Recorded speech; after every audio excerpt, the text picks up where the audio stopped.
성도 여러분 안녕하셨습니까? 복음과 율법을 운영하고 있는 윤주만 목사입니다. 이 시간에는 257번째 설교 시간으로 여호와께서 사람의 걸음을 정하시고 라고 하는 시편의 말씀을 가지고 설교를 하고자 합니다. 시편 37편 3절에서 24절을 봅니다.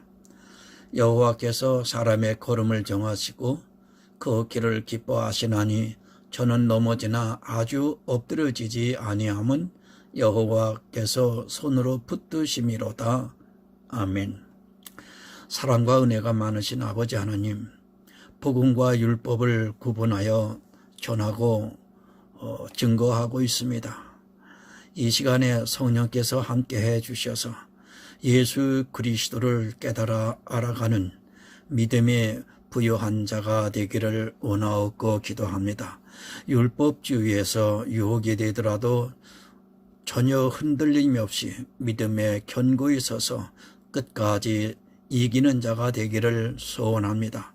그러기 위해서는 하나님께서 보내주시는 보혜사 성령을 통해서 함께 하심으로 인해서만이 가능함을 고백합니다. 이 시간 성령의 충만함으로 인하여 예수 그리스도를 알아가는 믿음의 사람이 될 수 있도록 함께하여 주시옵소서. 예수 그리스도의 이름으로 기도드립니다. 아멘. 성도 여러분, 구원은 정말 놀라운 사건입니다. 그것을 인간적인 지식으로 설명을 하려고 한다면 그 자체가 오류가 될 수밖에 없는 일입니다. 도저히 불가능한 일을 아니 어쩌면 그것을 받아들이는 자체가 이상하게 들릴 수 있습니다. 구원이라고 하는 것은 정말 하나님께서 우리 인생들에게 베풀어 주시는 오묘한 은혜이고 섭리라는 것을 우리가 먼저 이해를 해야 합니다. 누가 이해를 할 수 있겠습니까? 막연한 것이 아니라 확증이 되어진다는 것은 정말 쉽지가 않다는 것을 우리는 알아야 합니다. 종교적인 행위에서 자기들이 모임에서 서로가 다짐을 하고 확인을 하는 그런 것이 아니라 내 안에서 그것이 지혜로서 확증이 되어지는 사건은 정말 놀라운 일이 아닐 수 없습니다. 구원에 대해서 너무 막연합니다. 내가 왜 구속을 받을 수 없는가에 대해서 바로 알고 있는 사람이 너무 적다는 사실입니다. 그리고 그 구원에 대해서 인간의 노력을 첨가하려 하고 있고 그것이 얼마나 하나님 앞에서 악한 일이 된다는 것을 깨닫지를 못하고 있습니다. 구원은 오직 하나님만이 하실 수 있는 선한 일이라는 것을 먼저 이해를 해야 합니다. 그보다 더 선한 일이 어디 있겠습니까? 죄인을 그 죄악에서 죽게 하시지 않고 오직 하나님의 능력으로 그리고 선하심으로 말미암아 구원하는 이 사건을 사람들이 잘 이해를 하지 못하기 때문에 하나님의 사랑에 대해서 깨닫지를 못하고 있고 점점 악한 일에 관심을 갖게 되는 것을 볼 수 있습니다.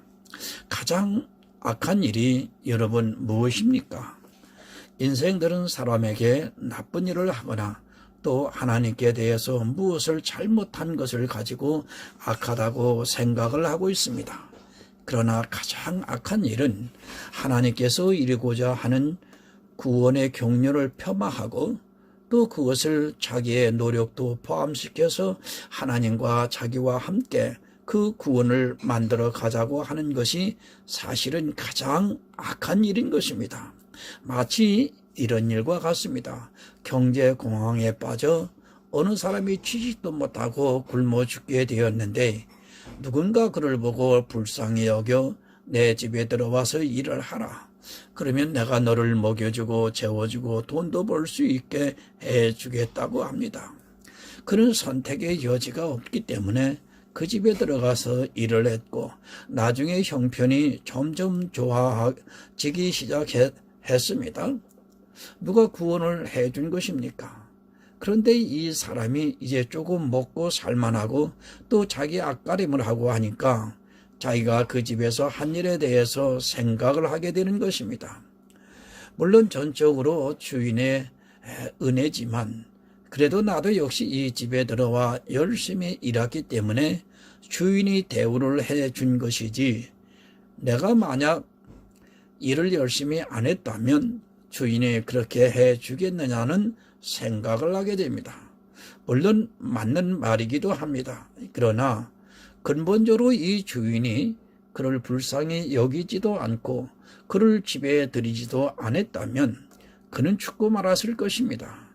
경제 공황이라는 세파에서 그는 견디지를 못하고 일도 못하고 결국에는 굶어 죽고 말았을 것입니다. 그가 다른 집에 들어갈 수 있는 능력이 전혀 안 되었다면, 그리고 받아줄 만한 집이 전혀 없었다면 그에게 전적으로 은혜를 베풀어 준 것이고, 그는 자기가 일한 것에 대해서 주장을 해서는 결코 안 됩니다. 구원이라는 것은 그런 것입니다. 그런데 사람들은 그렇게 생각을 하지 않고 자기도 그 구원의 경륜에 도움을 주었다고 생각을 하고 있습니다. 쉽게 말해서 이 사람이 굶어 죽어도 그 집에 안 들어가겠다고 하면 구원은 있을 수 없다고 주장을 하고 있습니다. 한마디로 하나님의 구원을 경륜을 폄하시키고자 하는 악한 생각에서 나온 것입니다. 구원은 선한 일입니다. 그 선한 일을 하시는 분은 오직 하나님 한 분뿐이라는 것을 명심해야 합니다. 이 문제가 흔들리게 되면 구원에 있어 전체가 흔들리게 되어 있고, 이 부분이 흔들리게 되면 결국 행위를 쫓아가는 율법주의로 변질이 되게 되고 결국은 사망의 길로 가는 악한 자가 되고 만다는 사실입니다. 성도 여러분, 구원은 오직 하나님만이 하시는 일입니다. 만약 어느 누구도 그 구원의 경륜에 있어 자기의 노력을 보태려고 한다면 그는 가장 악한 자입니다. 마치 어린아이가 다 성장을 해서 지금은 자기가 지혜도 있고 건강도 있고 사회를 살아갈 수 있는 능력이 있다 해서 부모가 자기를 키워주셨다는 것을 모르고 자기 혼자서 자란 것 같이 이야기하는 것과 같습니다. 물론 아이도 잘했습니다. 그러나 그 아이가 건강하게 자라기까지는 부모의 절대적인 보호 아래 있어야 한다는 것을 잊어서는 안 됩니다. 우리나라는 발전을 해서 그런 일이 거의 없지만 저 멀리 아프리카만 보아도 부모의 능력이 없으니까 그 아이들이 질병과 굶주림에 죽어가는 것을 미디어를 통해서 잘 알고 있습니다. 부모가 능력이 안 되면 아이는 죽게 됩니다. 그런 아이들을 보고도 자기가 자랐다고 말할 수 있겠습니까? 부모의 절대적인 능력입니다.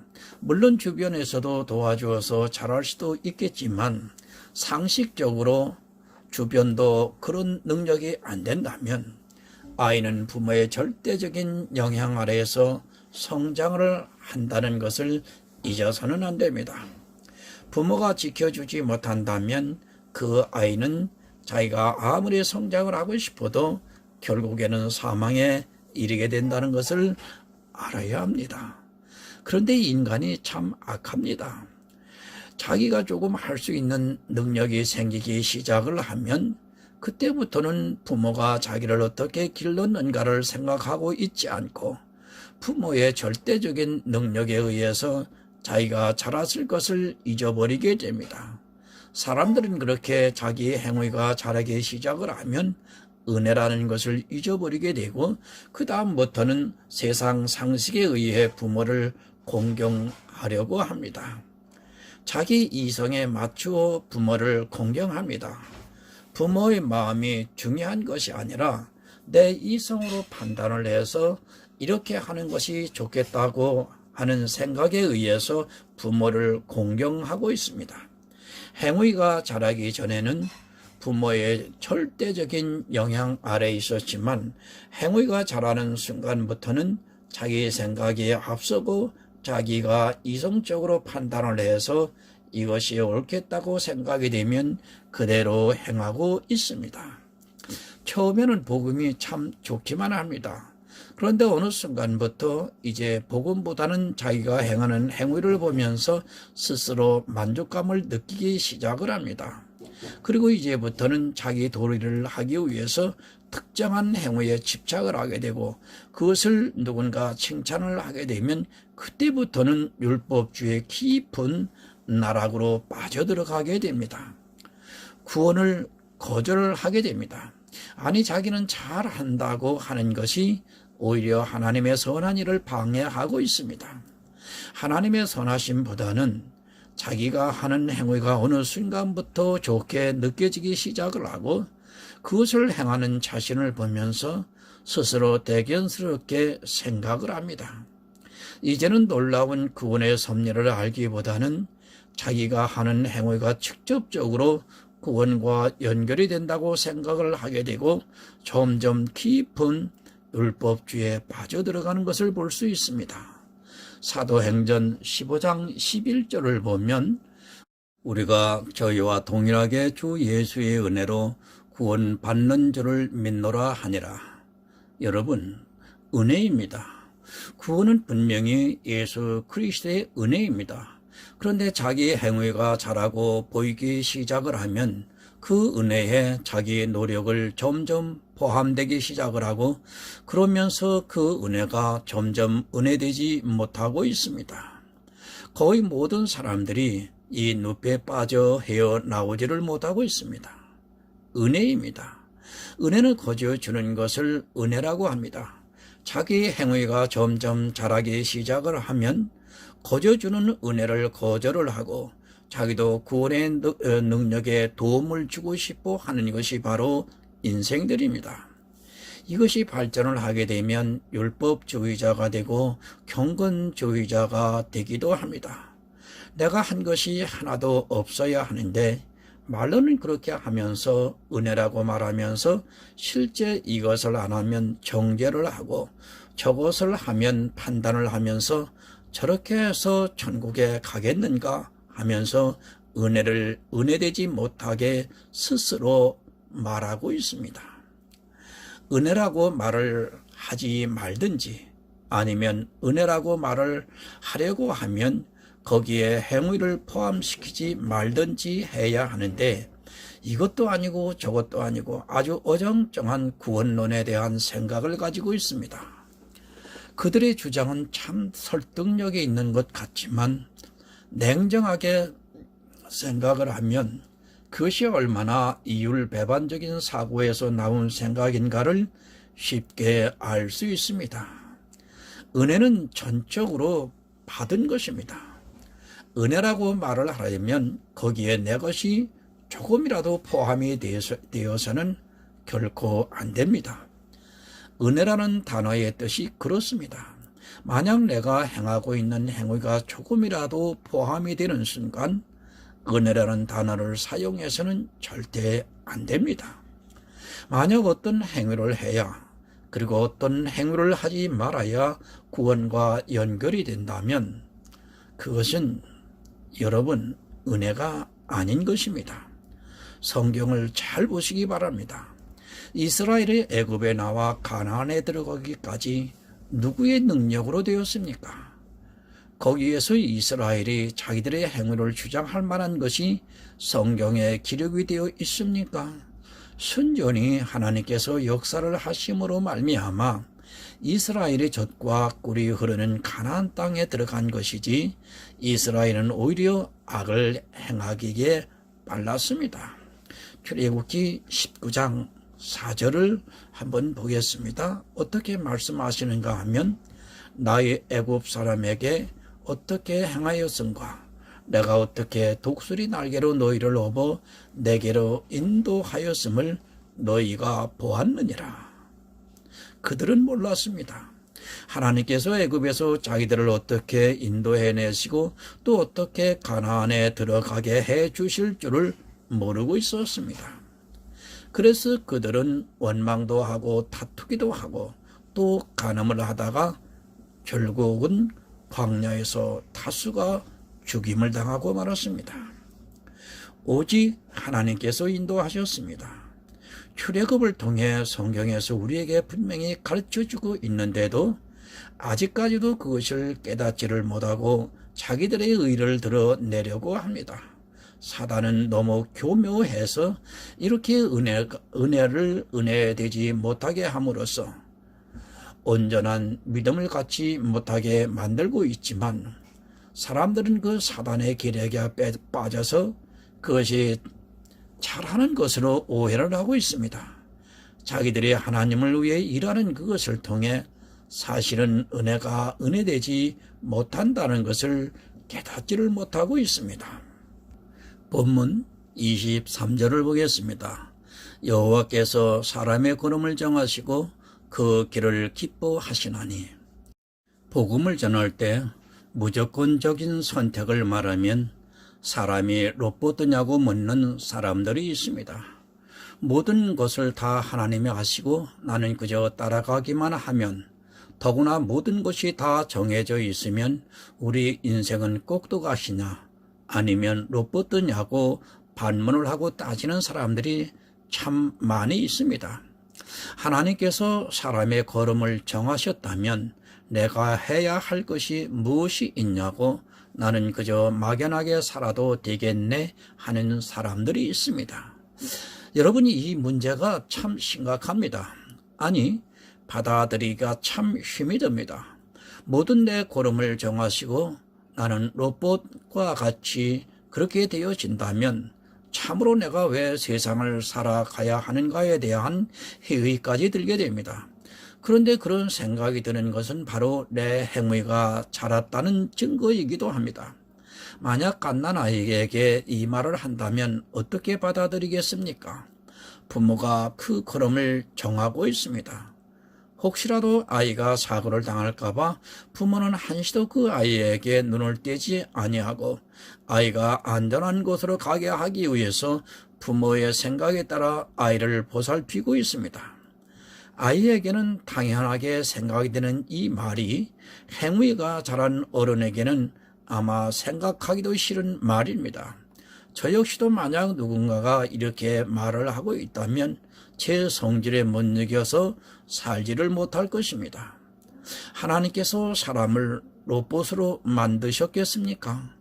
내가 결정해야 하는 일이 없이 하나님께서 모든 것을 다 간섭하시고 그저 나는 따라가게 만드셨겠습니까? 말씀을 이해하지 못하게 되면 사람들은 오해를 하게 되어 있습니다. 하나님께서 우리 인생들에게 마음을 주셨고 생각을 주셨을 때는 결코 로봇을 만드시고자 한 것이 아닙니다. 만약 그런 생각이셨다면 처음부터 로봇과 비슷하게 만드셨을 것입니다. 그렇다면 죄도 안 지을 수 있었을 것입니다. 로봇이 죄를 지을 수 있겠습니까? 설령 죄를 진다 해도 그 로봇을 만든 이가 잘못한 것이지 로봇을 정죄할 수 없을 것입니다. 로봇이 어떻게 행동을 할 것인가? 모든 프로그램을 만들었다면 그것을 만든 자가 죄를 받아야 합니다.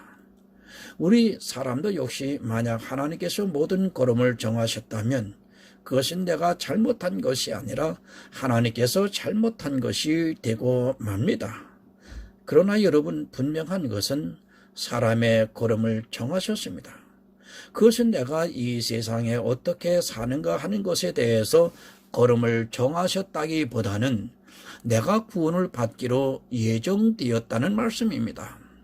구원에 대해서 걸음을 미리 정하셨다는 말씀이지, 내가 오늘 밥을 먹고 또 죄를 짓고 또 교회에 나가 봉사를 하고 하는 그런 것을 정하셨다는 뜻이 결코 아닙니다.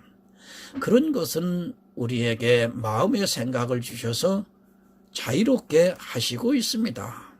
잠언서 16장 9절을 참고로 봅니다. 사람이 마음으로 자기의 길을 계획할지라도 그 걸음을 인도하는 자는 여호와시라. 사람은 자기 마음으로 자기 길을 계획하고 있습니다.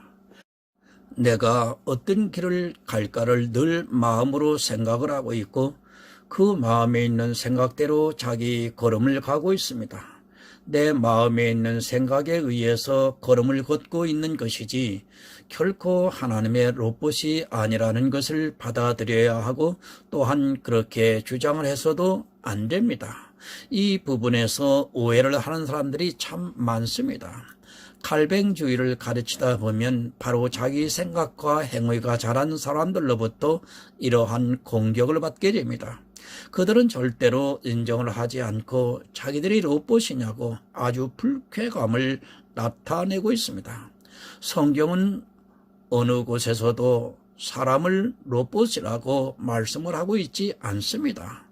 사람은 자기 마음의 생각에 따라 걸음을 걸어가고 있습니다. 그런데 그 마음이 어떤가를 성경을 통해 보겠습니다. 창세기 6장 5절에 보면 이렇게 기록하고 있습니다. 여호와께서 사람의 죄악이 세상에 관영함과 그 마음의 생각의 모든 계획이 항상 악할 뿐임을 보시고 그 마음의 생각이 모든 계획이 항상 악하다고 말씀을 하고 있습니다. 사람들은 자기 행동이 조금 자라기 시작을 하면 그것을 보고 마치 자기 마음이 꽤나 정화된 것으로 오해를 하고 있습니다. 그런 행위들을 통해서 자기 마음에 대한 생각을 오판하고 있습니다. 그러나 성경은 우리에게 분명히 가르쳐주고 있습니다. 사람의 마음의 생각의 모든 계획이 항상 악하다고 가르쳐주고 있습니다. 이런 말씀을 인정하지 않습니다. 너무도 중요한 말씀인데 자기 마음이 항상 악하다는 것을 깨닫지를 못하고 있고 그 이유는 바로 자기가 복음을 위해서 교회에서 나와서 일을 하고 있는 것을 보고 있기 때문입니다. 제가 늘 말씀을 드리지만 성경에서 기초가 되는 말씀이 흔들려서는 결코 안 됩니다. 하나님께서 우리 인생들의 마음의 생각이 항상 악하다고 하시는데 내가 하는 선한 일을 보고 그것을 잊어버리게 되는 순간 실제 더 악한 자가 된다는 것을 분명하게 알아야 합니다. 예배를 드립니까? 기도를 하고 있고 헌신을 하고 있고 봉사를 하고 있고 이웃 사랑을 하고 있습니까? 그건 역시 악하다는 것을 깨닫지 못한다면 그는 절대로 구원을 받을 수 없습니다. 자기가 교회 안에서 하는 이런 행위들을 보면서 자기가 마치 선해진 것으로 선한 일을 할 수 있는 것으로 오해를 하다가는 예수 그리스도의 은혜가 은혜되지 못한다는 것을 알아야 합니다. 에레미야서 17장 9절을 보면 이렇게 말씀을 하고 있습니다. 만물보다 거짓되고 심히 부패한 것은 마음이라 누가 능히 이를 알려요마는. 여러분, 만물보다 심히 부패한 것이 사람의 마음입니다. 자, 이래도 마음에서 기획하는 것이 선하다고 누가 말할 수 있겠습니까? 선하다고 한다면 그 사람은 진짜 악한 사람입니다. 자기 걸음을 마음에서 계획하고 있는데 그것이 선하다고 주장하는 사람은 악이 무엇인지 선이 무엇인지를 모르는 어리석은 사람입니다. 만물보다 더 부패한 것이 내 마음이라는 것을 아시고 또 항상 악을 마음에 품고 있다는 것을 아시기 바랍니다. 내 마음에게 기획하는 걸음입니다. 인생은 사는 자체가 죄이고 또 악이라는 것을 깨닫지 못한 사람은 진정한 믿음이 있는 사람이라고 말할 수 없습니다. 그렇기 때문에 자기를 부인하지 않고는 천국에 들어갈 수 없다는 말씀입니다. 내가 살아있는 사람은 절대로 구원을 받을 수 없습니다. 우리 역시 사도 바울의 고백과 같이 내가 그리스도와 함께 십자가에 못 박혀 죽었다는 고백이 여러분 나와야 합니다. 그 고백이 그저 입술로 하는 것이 아니라 내 심장에서 나와야 하는 것입니다. 본문 24절을 보겠습니다. 여호와께서 사람의 걸음을 정하시고 그 길을 기뻐하시나니. 어느 걸음을 정하셨습니까?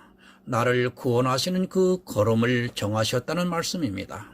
로봇과 같이 만드신 것이 아니라 내 마음은 항상 악한데 그런 나를 구원하시는 걸음으로 정하시고 그 걸음을 기뻐하신다고 말씀을 하고 있습니다. 내 마음을 심히 부패해서 죄와 악이 있지만 구원의 걸음을 정해주시고 기뻐하시고 있습니다. 바로 그렇기 때문에 은혜라고 말씀을 하는 것입니다. 누구를 기뻐하십니까? 히브리서 11장 6절을 보겠습니다. 믿음이 없이는 기쁘시게 못하나니 하나님께 나아가는 자는 반드시 그가 계신 것과 또한 그가 자기를 찾는 자들에게 상 주시는 이심을 믿어야 할지니라. 믿음을 주셨습니다. 예수 그리스도를 믿는 믿음을 주시고 그것을 통해 구원을 받게 하시고 그 예수를 믿는 걸음을 정하여 주시고 기뻐하신다는 말씀입니다. 우리의 마음은 항상 악을 계획하고 죄를 짓고 있을지라도 예수 그리스도를 통해 만세전부터 나를 택정하시고 그 예수를 믿는 믿음을 마음에 주시고 그것을 기뻐하시고 있다는 말씀입니다. 내가 무엇을 했습니까? 자기가 무엇을 했다고 주장하는 자는 정말 악한 자입니다. 하나님의 사랑을 모르고 자기의 의를 드러내고자 하는 자는 이 세상에 아직 믿지 않는 자들보다 더 악한 자입니다. 하나님께서 그 걸음을 정하시고 기뻐하신다고 하니까 자기가 조금 지식이 있고 자유의지가 있다 해서 기분 나빠하는 사람이 있다면 그는 정말 악한 자입니다. 은혜를 거절하고 있습니다. 사단은 지금도 사람들에게 무엇을 하게 만들어주고 있고 그것을 통해 은혜가 은혜되지 못하게 함으로써 예수 그리스도의 십자가를 거절하게 만들고 있습니다. 그리고 자기가 행하는 걸음을 자기 눈으로 보고 그것에 만족을 하게 만들고 있습니다. 여러분, 오직 하나님의 사랑입니다. 내 걸음을 정해주시고 나를 만세전부터 예수 그리스도의 예정 안에서 택정을 해주시고 이 시대에 바른 믿음을 갖게 하시고 구원에 이르게 하시는 모든 섭리는 하나님의 사랑이라는 것을 알아야 합니다. 그것을 모르는 사람은 지금도 은혜를 거절하고 있습니다. 그리고 자기의 행위를 좋게 하려고 노력을 하고 있습니다. 본문 24절을 보겠습니다. 저는 넘어지나 아주 엎드러지지 아니함은 여호와께서 손으로 붙드심이로다. 저는 넘어집니다. 우리 육체는 너무도 연약해서 죄로 인하여 자주 넘어지고 있습니다. 사단과 우리는 비교할 수 없는 존재입니다. 사단이 넘어뜨리면 안 넘어질 수 있는 사람이 없습니다. 그런데 어리석게도 자기가 사단과 싸워 이긴다고 주장을 하고 있습니다. 싸워서 이길 수 있는 것이 아니라 사단이 일부러 쳐주면서 행위를 좋게 만들어주고 있다는 것을 아시기 바랍니다. 우리 육체는 자주 넘어집니다. 그것이 안 넘어지는 것을 너무 기뻐하지 마시기 바랍니다. 성경은 우리가 넘어진다고 분명히 가르쳐주고 있습니다. 그런데 이 시대에 자기가 죄를 한질 수 있다고 주장을 하고 있고 죄와 싸워서 이길 수 있다고 주장을 하는 자들이 얼마나 많이 있습니까? 사단이 건드리지를 않았을 뿐인데 자기가 이겼다고 착각을 하고 있습니다. 사자가 배가 부르면 어떻습니까? 먹이 사냥을 굳이 하지를 않습니다. 다만 먹이 사냥을 하지 않고 있을 뿐인데 자기가 사단에게 이겼다고 주장을 하고 있습니다. 이것이 얼마나 어리석은 생각이라는 것을 전혀 깨닫지를 못하고 있습니다. 사단이 건들면 안 넘어질 수 있는 사람이 없습니다.